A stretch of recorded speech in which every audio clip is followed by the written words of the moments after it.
Благотворительный фонд «Инсан» провел очередную акцию «Посети больного». На этот раз волонтеры фонда навестили больных детского отделения районной больницы. Детям были разданы пакеты с фруктами и соком.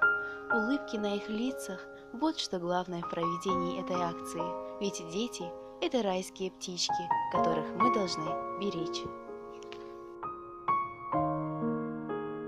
От имени детей, лежащих сегодня в детском отделении, хочу выразить большую благодарность фонду «Инсан» благотворительному, пожелать этому фонду процветания, больших успехов, ну и, конечно, нашим детям только здоровья, чтобы они быстрее выздоровелись. Вашим вниманием. Спасибо вам.